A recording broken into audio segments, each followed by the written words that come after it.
My wife was cheating on me with her boss, and they planned to escape to Hawaii together. However, the boss's wife and I started plotting revenge, but we found out that their plane crashed.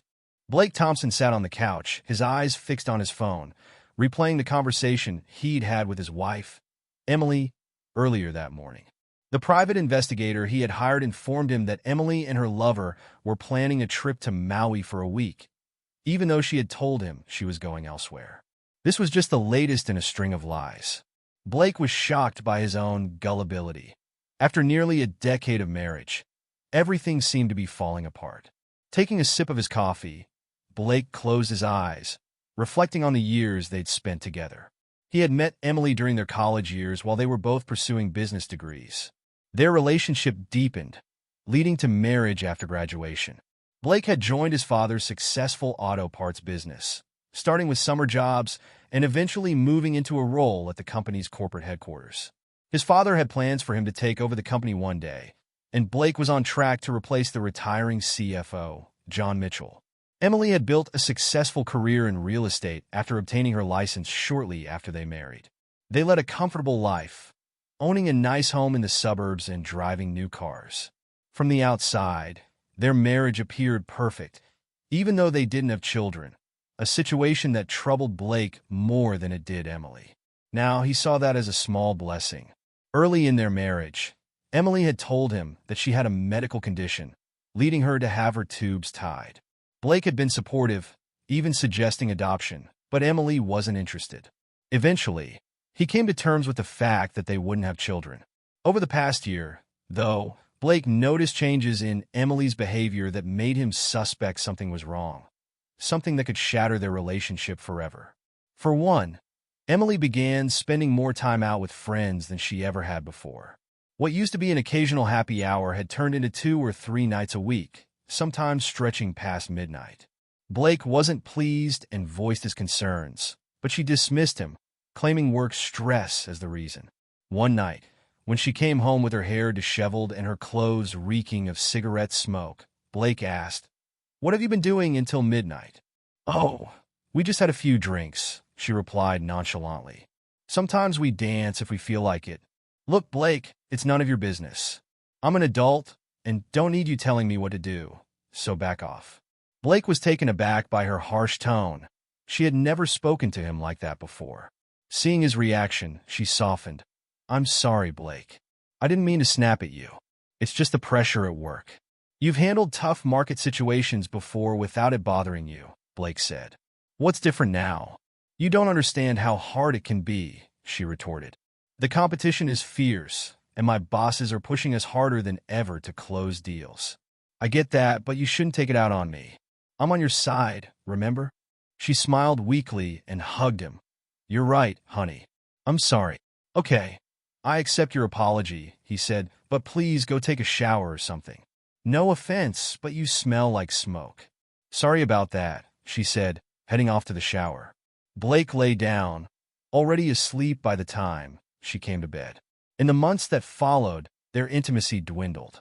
They went from being close 3 or 4 times a week to maybe once every 2 weeks, if he was lucky. Her attitude toward him also shifted. She no longer showed interest in his work or hobbies. Then one day, he caught her in a blatant lie. Blake decided to surprise Emily with lunch at her office. When he arrived, her co-workers informed him she was out showing a property.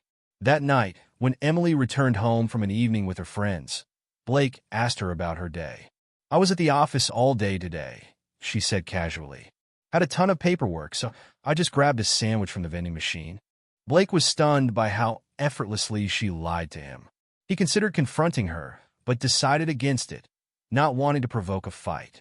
That night, as they lay in bed, he turned to her, concern etched on his face. "What's wrong, Blake?" she asked. "I'm worried," he said. "Worried about what?" she pressed. "About us," he replied. "I feel like we're drifting apart. Do you still love me?" "Of course I do, honey," she said, putting her arm around him. "You know that, don't you?" "Honestly, I'm not sure," Blake confessed. "I can't remember the last time you said it, and we haven't been close in a long time. It feels like you're away more than you're home." "I'm sorry," she said. "It's just the job pressure." "I do love you, Blake. Please believe me." Can you show it a bit more? He asked. Of course, baby, she said, kissing him. They made love that night, and for a moment, Blake felt reassured. But doubts lingered. Things seemed to return to normal for a few weeks, but the same issues resurfaced. Blake's suspicions grew. Then, one day, an old friend, Jake Marshall, called Blake, asking to meet up. Sure, I can grab a beer with you, Blake said. What's up? I can't explain over the phone, Jake said. But it's important. Okay, Blake replied. I'll meet you at the bar at 5:30. Blake met Jake at the bar that evening, not too worried about being late since Emily was usually out until 7 or 8 p.m. All right, buddy, Blake said as they sat down with their beers. Tell me what's going on. Jake took a deep breath. Blake, I saw Emily today while I was out running errands. Yeah, Blake responded. She's a real estate agent, so she was probably out showing properties. I'm sure that's true, Jake said, but I didn't know real estate involved kissing and holding hands. What? Blake asked, surprised. You're kidding, right? I wish I was, Jake said, pulling out his phone. I was driving down Maple Street and saw Emily leaving a house with some guy. They were holding hands and kissing. It wasn't just a quick peck either. Blake's face went pale. Are you sure it was my Emily? Jake handed him the phone. The picture clearly showed Emily in an embrace with another man, his hands all over her. Wow, Blake said quietly as he handed the phone back. Can you email me that picture? Sure, Jake said, typing on his phone. What are you going to do about this? I'm not sure, Blake said, shaking his head. Things have been off for a while, but I never thought she'd do something like this. A friend of mine is a private investigator, Jake offered. I can connect you with him if you want. Please do, Blake said. I need to find out what's really going on. They said their goodbyes, and Blake drove home, his mind racing. When he arrived, Emily was in the kitchen, which was unusual. Home early, huh? He said, kissing her on the cheek. Not that I'm complaining. She smiled. Where were you? I was out having a beer with Jake, he said. I didn't expect you home so soon, so I thought I'd stop by the bar. Everything okay with your friend? She asked, sounding a bit too interested. Not really, Blake replied. He found out that the wife of one of his friends is cheating on her husband. Oh, she said, looking slightly uncomfortable. Yeah, Blake continued. He saw her kissing and holding hands with another guy today. Maybe he's misinterpreting things, Emily suggested, trying to sound casual. I don't know, Blake said, watching her closely. I'm just glad I don't have that issue. He noticed her flinch slightly at his comment. It would really hurt me if you ever did something like that. I would never do anything like that to you, she said, hugging him tightly. I love you way too much. That's good to hear, he said, kissing her gently. So, what's the reason for you being home so early? With our company convention coming up this weekend, I thought I'd start packing, she explained. I also wanted to spend a couple of nights with you before we're apart for a few days. It's in Miami this year, right? He asked. Yes, she replied. We're staying at the Ritz-Carlton. So, when do you leave? He asked. Friday afternoon, right after lunch, she said. Are you getting another award this year?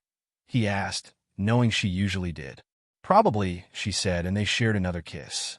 Well then, he said, how about I take you upstairs and celebrate your successful year? She smiled and took his hand. I was hoping you'd ask. They spent the evening together, but Blake couldn't shake his doubts. He wondered if she might cheat on him over the weekend. I've got some vacation time coming up, he said. How about I join you?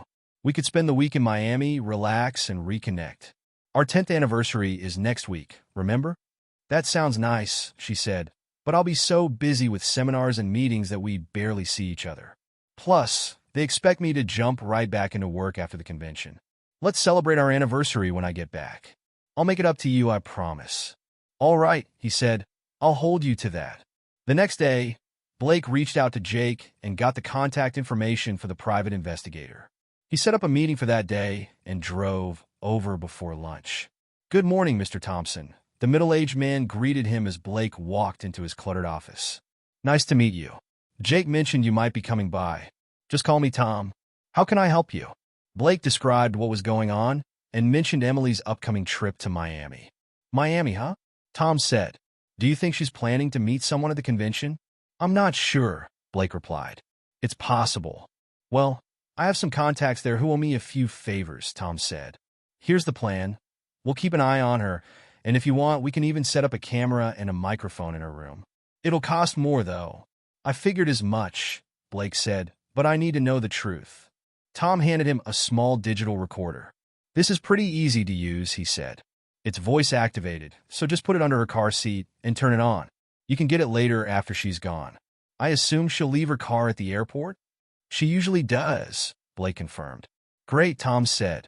We've got this under control. If she's cheating, we'll find out. Here's my private number. Call anytime if you hear anything. Thanks, Blake said, writing a check from his personal account instead of their joint one. Both he and Emily had separate accounts aside from their joint checking account, which was used for bills. They had agreed years ago to keep their personal finances separate, each contributing no more than 10% of their earnings to the joint account. Until now, Blake had used his account for clothes, small expenses, and gifts for Emily. He had been saving for a vacation, but now he was using it for this situation. That evening, Emily finished packing for her trip. Blake offered to help with the bags, which she gladly accepted. That would really help, she said, giving him a kiss. He loaded the bags into the trunk of her car, noticing she had packed more than usual. Curiosity got the better of him, so he peeked into her bag. He immediately noticed her birth control pills. Only a few left in the container. Blake wondered why she still had them, given that she had supposedly had her tubes tied. Was that another lie? As he looked through her clothes, he saw that while some were suitable for business, a lot of it was clearly meant for nightlife. Tiny dresses and lacy underwear he hadn't seen before. There were also some very revealing swimwear items, including one that looked like a micro bikini with a zipper. What kind of meetings are these? He thought, quickly snapping some photos with his phone. He then opened her car door, slipped the recorder under her seat, and made sure it was turned on. After locking the car, they spent the night together. Blake wondered if this might be the last time they would be intimate as husband and wife. The next morning at breakfast, Emily gave him her room number and promised to call each night. I love you, she said, giving him a kiss on the cheek. I love you too, he replied, watching her drive off before heading to work. Once there, he called Tom and gave him the room number. Great, Tom responded. Thanks. I'll have my team start working on it right away. Later that afternoon, Emily called to let him know she was at the airport and about to board her flight. I'll call you once I'm checked into my room, she said. I'd appreciate that, he said. Remember, I love you. I love you too, babe, she said. I'll miss you. Yeah, right, he thought sarcastically. I miss you too, he said instead. As he ended the call, Blake noticed his father standing in the doorway. Everything okay, son? His father asked. You look like something's wrong. I'm not sure, Dad, Blake replied. His father came into the office and shut the door. Everything all right at home? Want to talk about it?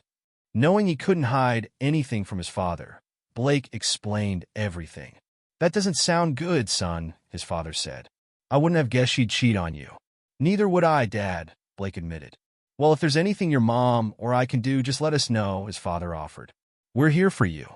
Thanks, Dad, Blake said. I really appreciate it. Blake left work a bit early, drove to the airport, and found Emily's car in the short-term parking lot. He retrieved the recorder, noticing that the car was spotless, as she always kept it.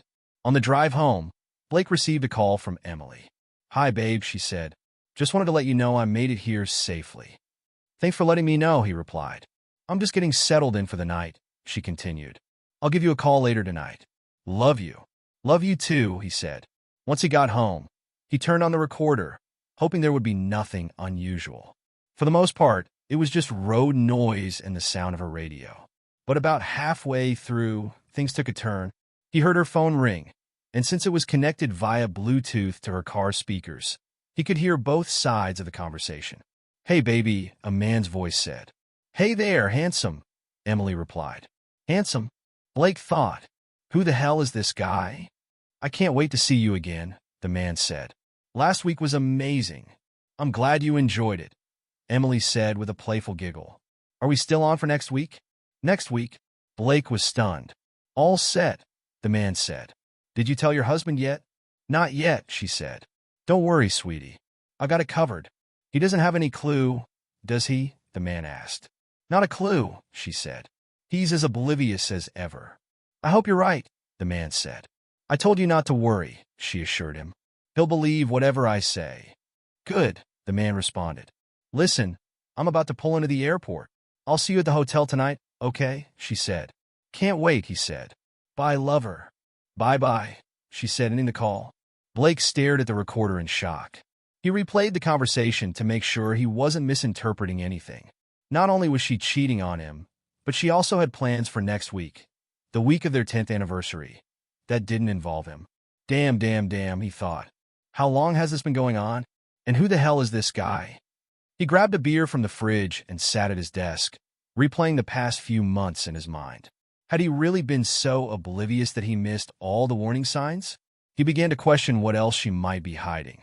Until now, he had always respected her privacy and avoided snooping through her personal things. But that was no longer an option. He knew her home desk was locked, but he also knew where she kept the key. He went to their bedroom, opened a small drawer in her jewelry box, and found the key on a ring with a few others. Taking the ring, he headed to the room they had set up as her office. He unlocked the desk and began sifting through her files. Normally, he would never invade her privacy like this, but her betrayal had changed everything. What he uncovered was shocking. It seemed Emily had been deceiving him throughout their entire marriage. He found a folder with her banking records and was stunned by how much she had saved. He knew how much she put into their joint account and was floored to discover she had stashed away far more than the agreed 10% in her private account, which now held over $300,000. Checking her recent purchases, he saw she had bought an extremely pricey Omega watch for a man, along with other high-end gifts. Clearly, these were for her lover, as she had never given Blake anything so extravagant. She had also splurged on a lot of expensive clothing online, including some risque items from lingerie stores, none of which he had ever seen. But there was even more. He came across medical bills from a family planning clinic. It looked like she had managed to get pregnant twice in the past 2 years and had abortions each time, paying in cash from her own account. He wondered if one or both of those pregnancies were actually his. He also noticed that Emily had been regularly paying for birth control pills for at least the past 5 years. Even worse, he found a receipt for morning after pills. The date on the receipt showed she had bought them earlier this week. But there was more. Among her receipts was a recent one for a large down payment on a condo in an upscale area of town. Is this going to be her secret getaway? He wondered, or part of her plan to leave the marriage? There were also receipts for utilities and new furniture. He looked at the key ring he had found earlier and wondered if one of the keys was for her new condo. He planned to find out. He turned on her computer to see if he could find any more clues. Knowing she always wrote her passwords down, he found a note taped at the bottom of her keyboard with a list of usernames and passwords.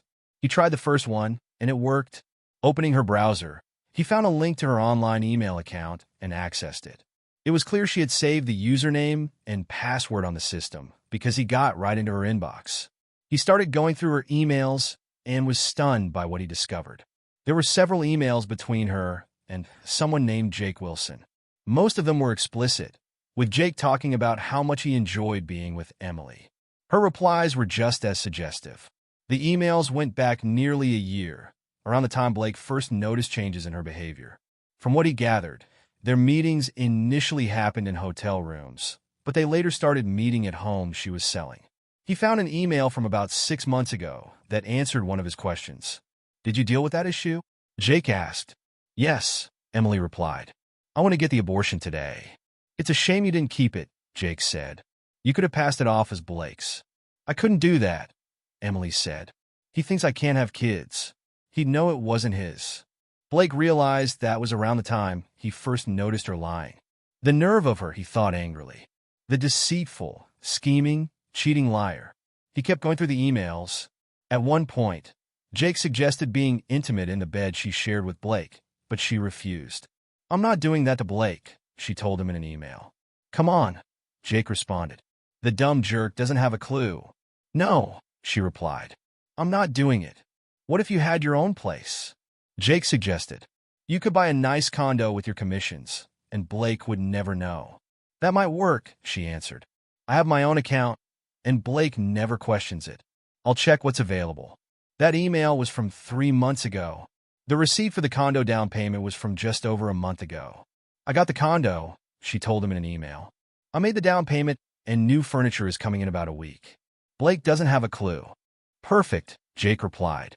We need to break in every room. Blake was stunned by this. He kept reading through the emails. Why are you still with your husband? Jake asked. Why not just leave him and move into the condo? Believe it or not, I still care about him, Emily said. He might be a boring accountant for an auto parts company, but he's good to me. I only got the condo, so we'd have a private spot to meet without risking a hotel visit. Besides, you're still married. Just say the word, and I'll dump Krista right away, Jake replied. She's a real pain anyway. Let's see how things go after the conference, Emily answered. After the conference? Blake wondered. What's supposed to happen after the conference? He started printing her emails and copying the receipts when the phone rang. Emily's name popped up on the screen. Hello, he answered. It's me, Emily said. Are you okay? You sound off. I've got a terrible headache, he said, trying to keep his suspicions hidden. Well, I'm just settling in for the night, she said. Take something for that headache and try to get some rest. I love you and miss you, she added. Yeah, me too, he said. He ended the call, thinking about how he hadn't said he loved or missed her directly. The truth was he was on the edge of punching a hole in the wall. He decided to find out who this Jake guy was, so he started searching the website for Emily's company. Sure enough, he found him. Jake Wilson was listed as the regional manager for the real estate company where Emily worked. So she's sleeping with her boss, Blake thought. He printed out the page and added it to his pile of documents. Restless, Blake decided to check out Emily's condo. After confirming the address and finding an alarm code in her paperwork, he shut down her computer, grabbed latex gloves from the garage, and headed out. At the condo, he used a key from her jewelry box to enter. He disabled the alarm with the code from her paperwork and turned on some lights, impressed by her stylish decor. He noted the absence of personal photos. Clearly, this was her private retreat from their marriage. In the kitchen, he found few dishes and an almost empty refrigerator. The condo was well furnished with elegant prints and a large flat-screen TV. The master bedroom also had lace curtains, a favorite of Emily's, hanging over an electric heater, which he thought was a fire risk. While searching, he discovered lingerie he hadn't seen before, men's underwear he presumed belonged to Jake, and various toys, including several large adult toys. He took photos with his phone and found a card from Jake in the nightstand drawer, addressed to Emily. The card said, "Just wanted to say thanks for the watch. Can't wait for your housewarming," and was signed, "Love, Jake."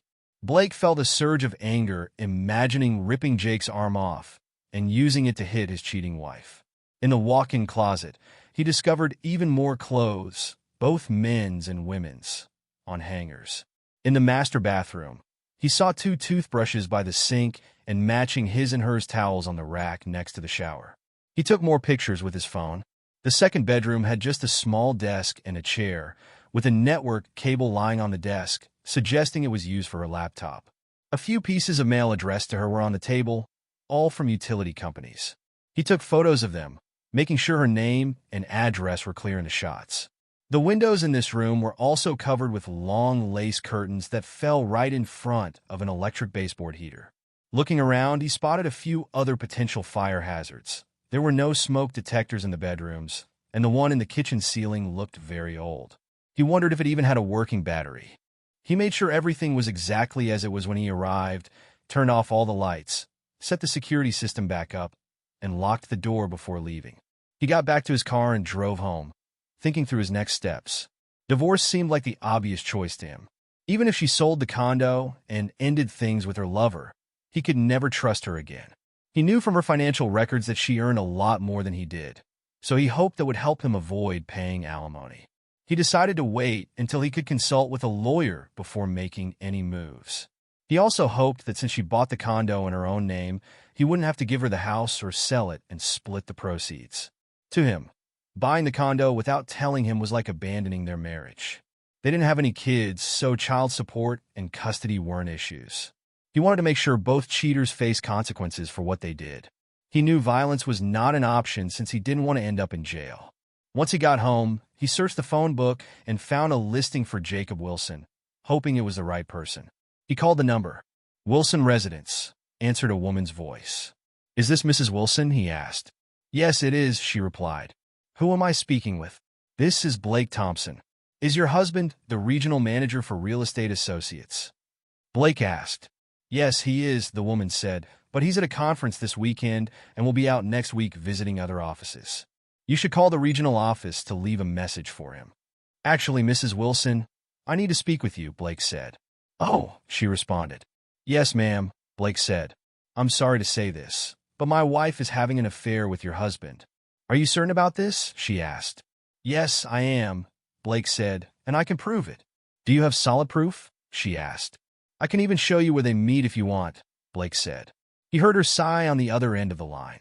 Would tomorrow work? She asked. Sure, Blake replied. What time is good for you? About 1 o'clock in the afternoon, she said. He gave her the address and directions to Emily's condo. I'll see you then, Blake said, ending the call. He smiled and went to his desk to start a to-do list. The first thing he planned was to change the locks on the doors. He could finish that before meeting Jake's wife at Emily's condo. He thought about getting drunk that night, but decided against it. Instead, he grabbed a slice of cold pizza and ate it while weighing his options. After finishing the pizza, he trudged upstairs to bed. He got up early the next morning and went to a local hardware store to buy everything needed to change the door locks. He also made a new key for the condo. By noon, he had replaced all the locks. After a quick shower, he grabbed the recorder and the printed emails from Emily's account and headed to her condo to meet Jake's wife. He parked in Emily's spot and saw a good-looking brunette in a Toyota Camry nearby. He walked over and knocked on her window. She rolled it down and looked at him. Are you Krista Wilson? He asked. She nodded. Yes, I am, she replied. You must be Blake Thompson. That's right, he said, opening her door.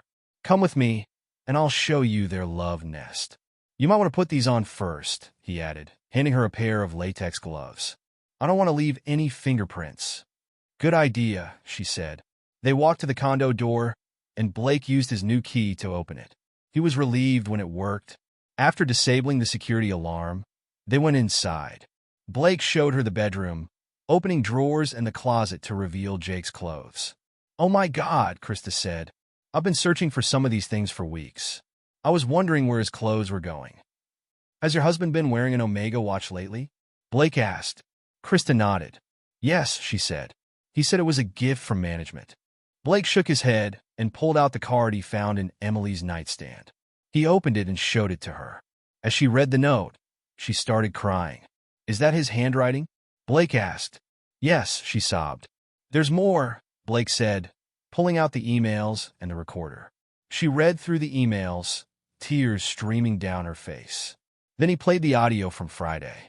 I'm really sorry for all of this, Blake said, giving her a comforting hug. He felt like crying too, but managed to hold it together. It's not your fault, she replied. I had a feeling something was off for a while, but I never had any proof. After she calmed down, she looked at him and asked, So, what are you planning to do? I'm going to divorce her, he said. What about you? I'm throwing that scumbag out of the house as soon as I see him, she said. Then she suddenly stopped crying and said, I've got an idea. What's that? He asked. Since they want to live here together, why don't we help them out? She suggested. What do you mean? He asked. I'm saying we should pack up their stuff and drop it off here, she explained. Blake thought about it for a moment and smiled. I like that idea, he said, but we better hurry. They'll be back in a day or two. She shook her head. Jake said he'd be gone for a week after the convention, she said. I'm sure Emily will find a reason to be away too. Blake suddenly remembered the recorded conversation where Emily had asked if he had everything ready for the following week, but didn't say what it was for. Damn, he said. I think you're right. Still, I want to get her stuff out of my house as quickly as possible. Agreed, she said. Let's meet back here in about 3 hours. Sounds good to me, he said. I'll just throw her stuff in trash bags and she'll be able to get back here in 3 hours. I'll see you then, she said, standing up. Blake took a good look at her. She was shorter than Emily, with a sweet girl-next-door charm that made her look great. He thought Jake was an idiot to cheat on someone like her. They left the condo and came back about 3 hours later, their cars packed with bags full of their spouse's stuff. They hauled the bags into the condo and dumped them in the almost empty second bedroom, not caring if anything got broken. They knew the cheaters would have to spend hours sorting through everything. I wasn't exactly gentle with his stuff, she said. Same here, Blake said with a laugh. They high-fived each other. Blake looked at her and said, I don't know about you, but I'm starving. Me too, she said. I could really go for a big, juicy burger. A cheeseburger sounds perfect to me too, he said. I know a great place. Want to join me? It's on me. Lead the way, she said. He drove to the bar he and Jake often visited, and she followed. When they arrived and Krista saw the front of the building, she asked, A bar? Trust me, he said. They have the best burgers. You'll love it. All right, she said. Just hope you're not planning to get me drunk and take advantage of me. He laughed. As tempting as that sounds, I wouldn't do that, he said. Too bad, she said with a laugh. They went inside, ordered beers, burgers, and fries. While eating, they shared stories about their troubled marriages. Her story was somewhat similar to his. They had met in college, married soon after, and had different views on having children. She worked in accounts receivable for a home improvement company, while he worked at Real Estate Associates. Are you a CPA? He asked. No, I never went that far, but I hope to someday, she said. He told her about his job and background. We're always looking for good people, he said. If you send me a resume, maybe we can help each other out. I might just do that, Mr. Thompson, she said, taking a bite of her burger. Just then his phone buzzed. He saw it was Emily calling, so he answered. Hello, he said with a neutral tone. Hey, baby, Emily said. He could tell she was drunk. What are you up to? Just at the bar, grabbing a burger, he replied. What's going on with you? Guess what? She said, not waiting for his reply. I won the top seller award. That's great, he said. And they want me to stay in Miami next week to work with their agents, she continued. He knew this was a lie. Isn't that awesome? They're even talking about promoting me to management soon. He thought to himself, probably on her back. That's fantastic, he said. What about our anniversary? It's coming up this Wednesday. I know, she said. I'm sorry about that. Maybe we can celebrate next weekend instead. Don't worry about it, he said. I know your job is important, and I wouldn't want you missing a big sale. What's that supposed to mean? She asked, her tone suddenly defensive. Nothing, he said. It's just that celebrating 10 years of marriage is special, but I get how much your job matters to you. Don't stress over it. Well, my job is important, but I thought you'd be happy for me, she said. I am, he told her. Go ahead and work with your agents. Don't worry about me. I love you, she said. Okay, he replied. I love you too. Bye. He ended the call and looked at Krista. Well, there it is, he said. Krista shook her head. She's actually picking Jake over our anniversary, she said, placing her hand on his. He almost broke down. Here was someone he barely knew, showing more concern than his own wife. What a jerk, she muttered. Thanks, he said, trying to smile. He pulled out Tom's card and dialed his private number. Tom, the older man answered. This is Blake Thompson. I just heard from Emily, and she says she's staying in Miami for another week. And I assume you don't believe her? Tom asked. Not at all, Blake said. Well, I was just finishing up a report, but I can have my team keep an eye on them and see what they do next, Tom said. We'll take it from there. I heard the conference wrapped up a few hours ago, and now they're partying hard. Most people are heading home tomorrow. By the way, your wife and her lover spent the night together. I have some video that might interest you. I'll send it to you if you want. It'll be included in my report. That would be great, Tom, Blake replied. Thanks. He ended the call and looked at Krista. We'll find out tomorrow what's really happening. The two of them spent the night together, and my PI will email me some video footage. Want to watch it with me? Not really, she said, but I feel like I should. He nodded in agreement. All right, let's head to my place, he said, standing up. After paying for their meal, they left the bar and drove to his house. By the time they arrived and got settled in his office, the video had arrived in his email. Would you like something to drink before we start? He asked. Sure, she said. A Coke if you have one. Coming right up, he said, heading to the kitchen. He returned with 2 cold Cokes and handed one to her. He started the video, and they watched as Emily and Jake undressed and did some crazy things. Both Krista and Blake fought back tears as they saw their spouses together. It was even more crushing to hear the pillow talk afterward. What do you think our spouses are doing right now? Emily asked. Well, knowing Krista, she's probably watching one of her boring movies, Jake said, or maybe reading one of her silly books. Yeah, I can see that, Emily replied. I bet Blake is either working on one of his dumb spreadsheets or going over stock reports. Jake laughed. You'd think he was saving the world or something. His dad's company sells auto parts, for crying out loud. What's so important about that? So, have you decided what you're going to tell the idiot after the awards banquet tomorrow? Jake asked. Yeah, she said. I'll just tell him I need to stay in Miami for a week to shadow the sales reps here. He'll buy that.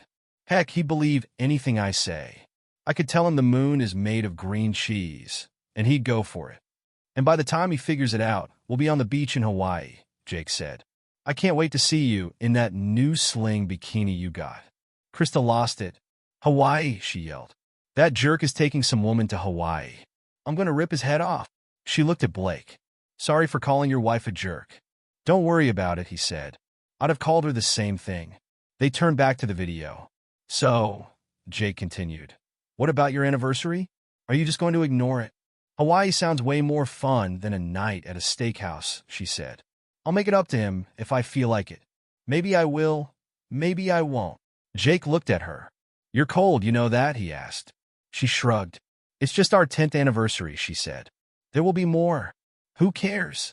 I need you right now, she said. They continued their games, so Blake stopped the video. I've had enough, Blake said. How about you? Krista nodded, tears streaming down her face. More than enough, she said.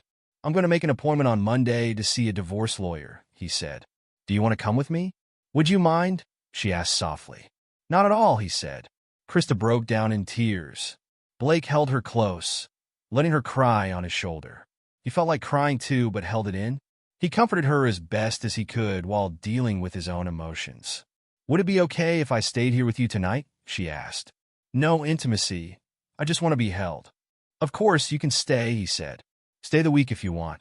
Thanks, she said. I can't believe I gave him all those years. I fell for his lies. I understand completely, Blake said. He took her upstairs to the master bedroom and found an old t-shirt that was long enough for her to sleep in. She took it and went into the bathroom to change. He put on his pajamas and got into bed, waiting for her to return. She came out of the bathroom wearing the long t-shirt, and he was taken aback by how great she looked. He'd always thought Emily's legs were nice, but Krista's were the best he'd ever seen. She smiled as she slid under the covers. What's wrong? She asked. Haven't you seen nice legs before? None as nice as yours, Blake said. Well, flattery will get you far, mister, she teased. He put his arm around her and pulled her close, enjoying her scent. She draped an arm over his chest and cuddled up to him. Did you know you're the only woman I've shared a bed with besides my wife in over 10 years? He asked. And you're the only man I've been with besides my husband, she said. They gazed at each other for what felt like forever. Then Krista leaned in and gave Blake a tender kiss. He kissed her back with a passion he didn't know he had. Realizing where this could lead, he pulled back. He didn't want to do to Emily what Krista was doing to him. Krista seemed to understand and rested her head on his shoulder without saying a word. They fell asleep like that. Good morning, sleepyhead, she said. You don't need to get up on my account, she added as he started to get up for the bathroom. Good morning, beautiful, he replied. I'll be right back. He went to the bathroom, which was a bit tricky due to his condition. When he came out, Krista had already started breakfast, cooking bacon and eggs. He glanced at the clock and saw it was 8:30 a.m. His focus shifted back to Krista. He enjoyed watching her cook in his old t-shirt, which briefly reminded him of better times when Emily used to make breakfast for them every morning. Wow, that smells amazing, he said. I hope it's okay that I'm using your kitchen, she said. Not at all, he replied. I can't even remember the last time someone cooked breakfast for me. Emily never made you breakfast? She asked. She did at first, he said, but she stopped a long time ago. She said it took too much time, and she needed to look presentable for her clients. What a jerk, Krista muttered. I agree, he said. He breathed in the aroma of the bacon as she set a big plate in front of him. He ate the food eagerly, like he hadn't had a proper meal in ages. That was fantastic. Do you cook like this every morning? Whenever I can, she said. Blake's phone buzzed. He checked the screen and saw it was Tom calling, so he answered. Morning, Tom, he said. You're working on Sundays now? More than I'd like. Tom laughed. Just wanted to update you. Your wife and her lover caught their flight from Miami just before 6 o'clock this morning. They had a 40-minute layover at LAX and left there about an hour ago. They should land in Honolulu in roughly 5 hours. I can give you the flight details if you want. I'd appreciate that, Blake said. "They're on American Airlines Flight 74, Tom said. "I have someone in Honolulu ready to track them when they arrive." "Thanks, Tom," Blake said, noting the information. He ended the call and turned back to Krista. "Well," he said, "it's happening. They're on their way to Hawaii." Emily settled into her seat after the plane took off. As she looked out the window, she watched the plane heading over the Pacific Ocean. "This is it," she thought. She glanced to her left and saw Jake already fast asleep in the seat beside her. Closing her eyes, she briefly reflected on the past decade. For a moment, she felt a twinge of guilt about what she was doing to her husband, who had trusted her completely. Deep down, she knew this was just another in a series of poor choices she'd made, but she told herself she deserved this. Eventually, she thought Blake would never find out. Her marriage would continue, and they would eventually retire and grow old together. Her first mistake was telling Blake she couldn't get pregnant. In reality, she could, but she didn't want the responsibility of children. Motherhood might suit others, but not her, so she claimed a medical issue had led to her getting her tubes tied. Blake believed her and accepted it. However, she had issues with the IUD and had to stop using it. The pelvic pain and headaches became unbearable. So she switched to regular birth control pills and began using the calendar method to avoid intimacy on her most fertile days. It worked most of the time, but she still ended up pregnant twice. The first time was with her husband. Afraid of how he'd react to the pregnancy, which would reveal her earlier lie, and wanting to stay childless, she quietly arranged for an abortion, paying for it with her own money. Luckily, they had separate personal accounts in addition to a joint one. They had agreed to deposit 10% of their net income into the joint account, but she often misreported her contributions. She could cover the abortion costs herself, keeping Blake in the dark. Her second pregnancy happened with Jake about 6 months ago. She told him about it and decided to have another abortion, once again using her own funds. She hoped Blake would never learn about this. Then there were her affairs. She stayed faithful to Blake for the first 7 years of their marriage. But everything changed one day when she was out with a client who was both handsome and wealthy. It was a spontaneous choice, but one she didn't really regret. They had an intense, passionate encounter in the master bedroom of the house she was showing, and he bought the house on the spot as a thank you.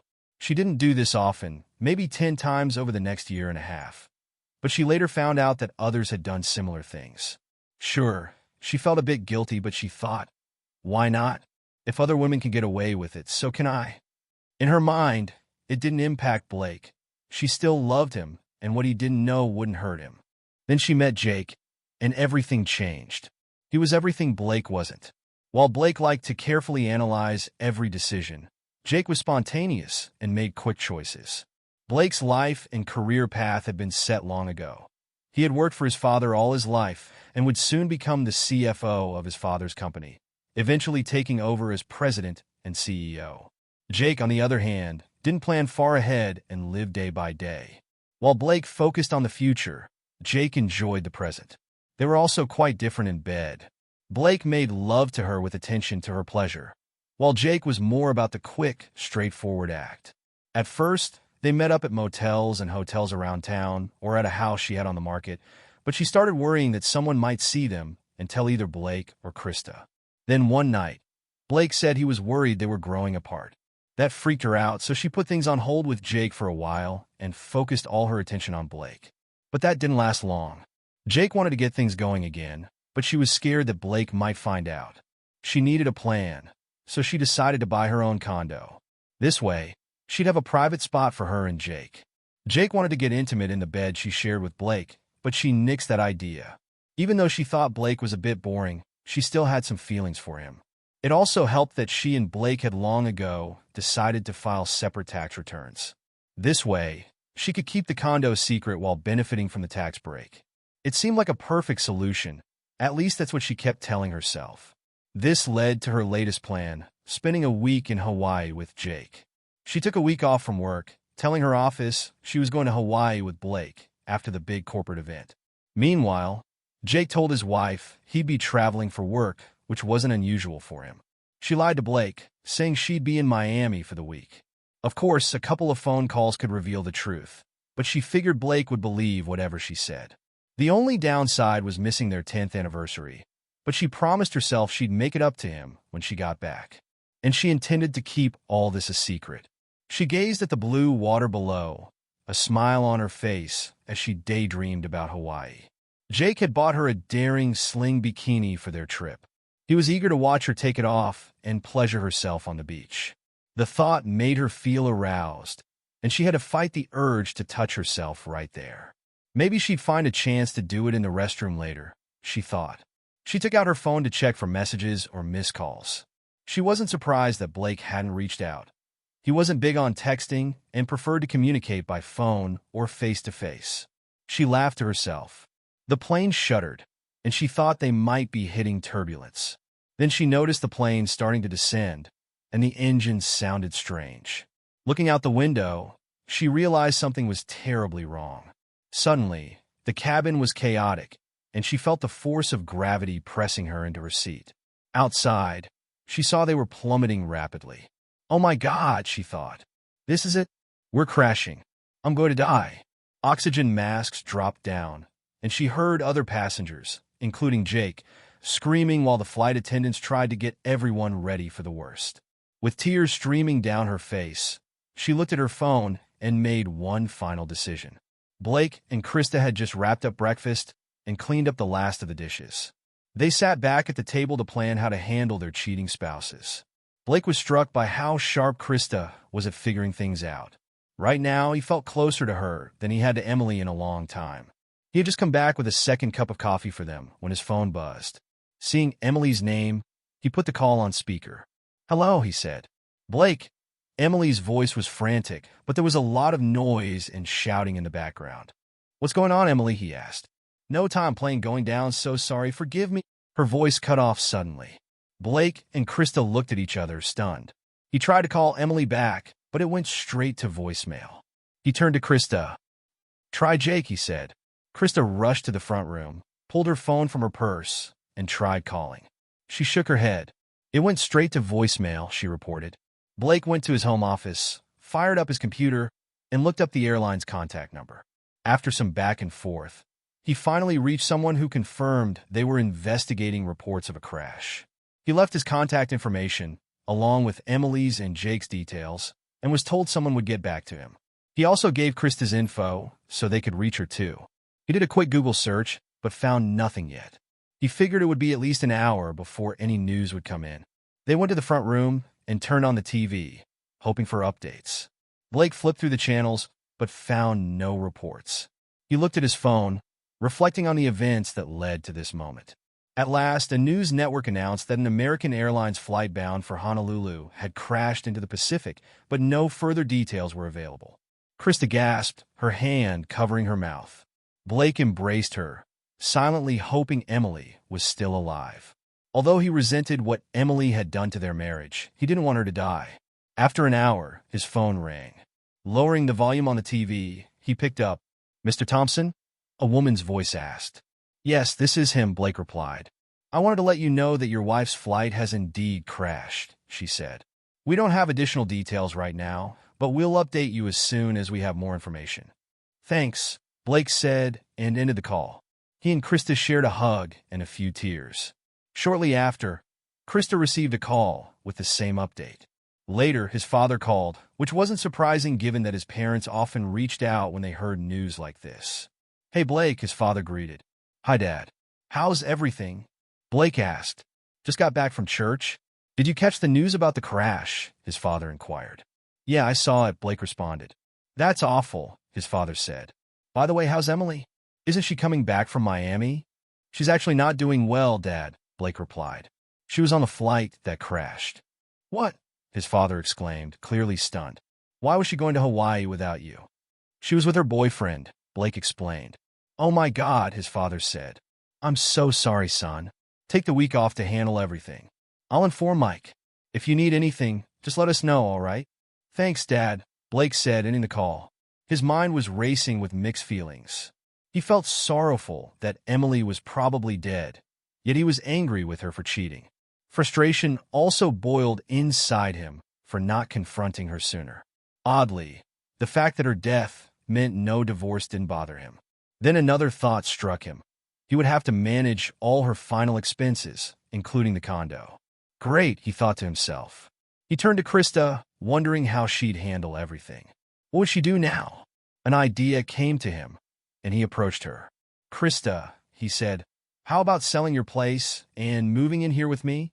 She looked up, her eyes filling with tears. Are you serious? She asked. Yes, I am, he confirmed. I've got an extra bedroom upstairs, and you'll have a lot to handle in the coming months. Maybe we can support each other through this. She thought for a moment before responding. Okay, she said, but only if one thing is agreed upon. What's that? He asked. You let me sleep with you, she said. Really? Blake asked. This was moving faster than he had expected, and he wondered if it was wise. He pushed that thought aside and decided to take a chance. Yes, she replied. I haven't had the comfort of a husband in quite a while. Last night was the first time I felt at ease in a long time. Is that all right with you? It's more than all right, he assured her. Great, she said. I'll head back to my place, grab my stuff, and come over tonight. Blake gave a nod. I'll be here, he said. Once she left, he called Lucy, who managed the office where Emily usually worked. Hello, Lucy answered herself. This is Blake Thompson, he said. Oh, hi Blake, Lucy responded. How's Hawaii? I wouldn't know, he said. I've heard it's nice this time of year. Why do you ask? Emily mentioned you two were heading there after the company meeting, Lucy said. I figured you were on your way. No, Blake corrected her. She was heading to Hawaii, but not with me. She left with Jake. What? Lucy said, sounding astonished. Yes, Blake confirmed, but neither of them made it. Their plane crashed into the Pacific Ocean earlier today. You might have seen it on the news. Oh no, Lucy said. Do you know if they survived? I doubt either of them survived the crash, he said. I'm so sorry, Lucy said. Please accept my condolences. Thank you for informing me. By the way, the company provides life insurance for all employees. I'll start the paperwork first thing in the morning, but I'll need documentation from the airline. Can you get that for me? Yes, I'll get what I can, he replied. But I have a question for you. What is it? Lucy asked. Did you know Emily was having an affair with Jake? He inquired. I had a hunch something was going on, Lucy said. There were some rumors, but nothing concrete. We generally don't gossip about things like that at the office. Got it, he said. That's all I needed. I'll be in touch. Thanks, Lucy said. And once more, my condolences. Thank you, Blake said, ending the call. Later that night, while he and Krista were watching TV, a news segment about the crash came on. The report revealed that a crew member from a nearby freighter had captured the plane's final moments on video. The footage, which was shown on the network, clearly displayed the plane plunging rapidly, nose first. It appeared as if the plane crumpled when it hit the water. The report mentioned that the freighter had altered its course to search for survivors. Although they recovered several bodies from the water, there were no survivors. They also retrieved a lot of luggage, including items belonging to Emily and Jake. Unfortunately, neither Emily's nor Jake's bodies were found. The following months were chaotic for both Blake and Krista. She moved in with him and sold her house. Blake had a lot on his plate, including dealing with Emily's condo. Since there was nothing in it he wanted, he donated everything to Goodwill, which gladly accepted it.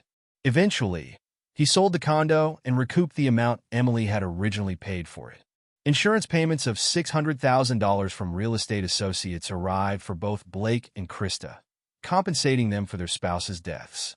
Krista moved in with Blake, and they quickly set about removing all reminders of Emily. They took down photos, removed knickknacks, and replaced furniture, especially the bed. Blake allowed family members to take anything they wanted. Everything else, including the 2 cars, was either sold, donated to Goodwill, or discarded. Resolving Emily's bank accounts proved to be a lengthy process. After several months and a mountain of paperwork, Blake managed to secure a check for approximately $300,000. Lawyers approached both Blake and Krista, eager to benefit from the crash. An investigation later revealed that the flight crew had misinterpreted warnings from the plane's computer and took incorrect actions. The aircraft descended at a rate of about 14,000 feet per minute and hit the water at around 150 miles per hour. It took just over 3 minutes for the plane to crash into the ocean. Blake thought about Emily's final moments, some of which she spent on the phone with him. It must have been terrifying for her, realizing she was falling to her death with no chance of escape. Despite her last-minute regret, he felt it was too little, too late. Luckily, the airline agreed to a settlement with all the families affected, giving just over $250,000 to each passenger's family. After everything was settled, Blake and Krista ended up with a total of over $1.8 million. Though taxes took a chunk, they still walked away with a substantial amount. Because Emily's and Jake's bodies were never found, there wasn't a need for a funeral. Instead, Blake and Krista organized memorial services for their families. They didn't cry over their lost spouses. 3 months later, Krista left her job to start working for Blake, and their love had grown stronger. During a dinner at a local steakhouse, Blake proposed to Krista, kneeling on one knee. Her joyful scream was met with applause from the diners around them. She whispered to him that he had finally decided to make an honest woman out of her. Blake, curious, asked why she thought that. Krista told him it was because he was going to be a father, and he responded by showering her with kisses. Blake expressed his deep love for her, and she replied that she loved him even more. Then she mentioned that there was one thing she needed to ask. When Blake inquired what it was, Krista requested that he not make her fly anywhere.